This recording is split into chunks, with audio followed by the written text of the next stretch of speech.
Is that light off? Huh, weird.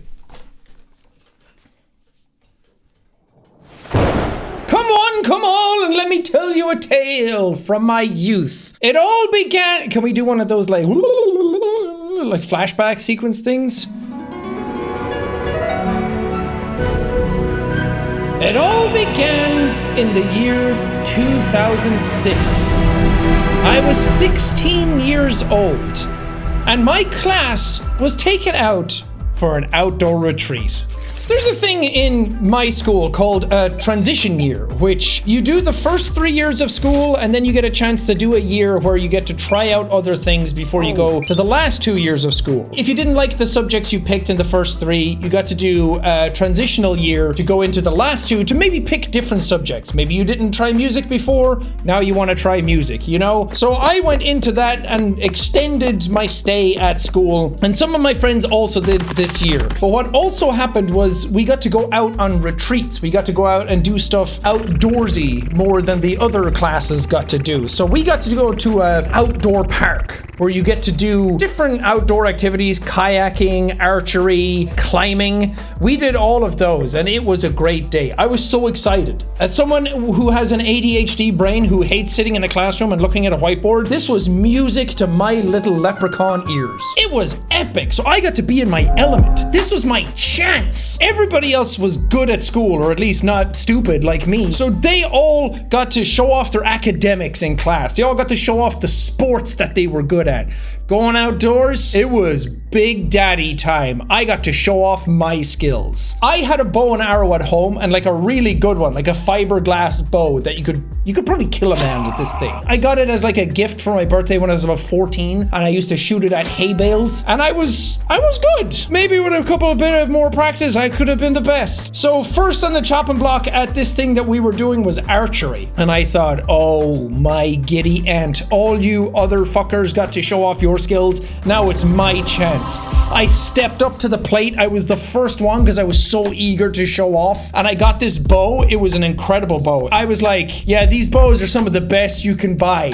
The bow was backwards, and I pulled like that, and the string came off and hit me in the face. Strike one! I was down already, embarrassed, face flush, red, everyone laughing at me. So I was like, I gotta pull it together. McLaughlin, you can do this. Come on, jacket boy. So I stood up to the plate, ready to fire an arrow, and I pulled the bow. My form was perfect. I literally heard other people in my class go, oh, look at Sean. Loosed my arrow like Legolas killing some urukai, and I hit a bullseye on my first shot. I'm not exaggerating for the story. This is actually what happened. I had never felt more badass in my life, and I still think I'm chasing that dragon till today. And it was incredible. Everyone thought I was so cool. I stepped away, and everyone was like, how did you do that? And I was like, I've got a bow at home. This old thing, me and this girl go way back. We've got a history. And every shot I took after that missed. Like, I didn't get even close to the bullseye again. I was in the outer rings all the time. I had no idea what happened. I should have just took the first shot and left it at that. That's the lesson. Never try.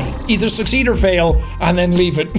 Everyone was like, what happened to you? You were cool. Strike two! Then we went off and we went kayaking, and that was actually quite fun. We got little wetsuits, which is the first time I wore a wetsuit, and I was like, you get wet in this thing? What's the fucking point? At that point, I thought wetsuits like kept the water out and no water could get to you, and it kept you warm. I was still cold. I was just less cold than I would have been, but I was still wet. It sucked. It was very disappointing. We were going along in the kayak and everything, and then we got to a point and we got to like jump off a pier and everything, and everyone had a great time. It was fun. That all went very well. I have no qualms about that part. But we come to the third activity of the evening, which was harnessed climbing. There was like this telephone pole that had a platform, like a flat platform on top of it, and you could jump to grab like basically like a trapeze bar, and then if you grabbed that, it would like do that thing where it would come down slowly, like the harness wire would just like negate your speed. But I was terrified of heights. Even today, if I climb a tower, you will be surprised how much my knees are shaking. You saw that VR video I did where I did like the BBC's spacewalk thing out on the ISS. Guys, Guy, I can't do it. I can't do it. I literally can't do it. Oh my God. That is so much scarier than you think. I couldn't even do it. And it was VR. But we got strapped into these harnesses. And I mean, they cupped you like nothing before. If they were any thinner, they would have sliced through you like cheese wire. They were just cutting right into the indents of your crotch. Every single thing that you had down there was showing. And for 16-year-olds, this was hilarious. Like, we were all laughing at each other. But apparently mine cupped me in such a way that looked very flattering, because after this trip was over, some of the girls in my class would come up and like flirt with me thinking I had massive junk. I'm like, you're 16. What the fuck do you know? You don't know what the fuck is going on.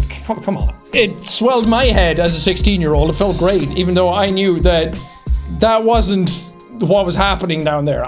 That was squeezing like bits of intestine down into this harness. But I'll take it. I'll take the compliment. I'll look cool without any effort wherever I can. That's the goal in life, right? It was one of those things that other people had to hold on to the harness and kind of like take the slack, so that if you fell, other people would like be able to stop you from falling and dying. I was the first up because I was like, I climb shit all the time. Apparently I had an axe to grind and I just really wanted to show off. Watch this, I said, as I went into the Spider-Man pose, you know, upside down with like your feet together like this. I tried to do that and I've done it a million times on a rope at home, on the tree. And this was, oh God, I did it. And I landed straight on the back of my head because I forgot nobody else was holding the other side of the rope. Imagine yourself right now, willingly jumping into the air, turning your legs upside down to do a backflip almost, and just allowing yourself to fall back onto the ground. Luckily, there was like mulch and like wood shavings and chippings and things like that, so I didn't like hurt myself too bad. But strike three! That was the most embarrassing thing that happened that day. It was so dumb. I got back up and it was legit like anime, like, I swear this never happens. Look at my giant dong, everybody. And then I got up onto this telephone. It was a telephone pole's height. And I got up onto it and this platform and I was just shaking in my little boots. It was so much higher than it looked. Strike four! And I was standing up there and I had to wait for everybody else to get up. The challenge was to see how many people we could get to stand on this thing. He said like 6 was the max they've ever done. I swear to God, there's room for 3 people on this thing. So I was standing there waiting for everybody else to climb up. And then the next thing you had to do was jump and grab the trapeze bar and come all the way back down. And I was like, okay, I can do this. Nope, I couldn't do it. I looked at the trapeze bar, I looked down. This thing, I swear, was 2 feet away. It was not that big a jump, but my brain would not allow me to jump to my death like that. I was convinced that I was a goner if I jumped off. All these embarrassing stories that I had, they would have all been for naught. That would have been the last thing people would have remembered. Giant dong embarrassing McLaughlin boy. So I wussed out and I let them like slowly lower me back down onto the ground while everybody else did it. I think one other person didn't do it and I went back down to the ground embarrassed. Strike 5. And I think about those moments at least like twice a month. I'm 35 years old and I still think about those things. These things stay with you. These embarrassing stories, they never go away. You never get over them. You never try to do the Spider-Man pose without having your man on the guy wire next to you anymore. No, you make sure. It toughened me. It made me a better person. But hey, at least people walked around school thinking I had a massive wiener. That's a good consolation prize.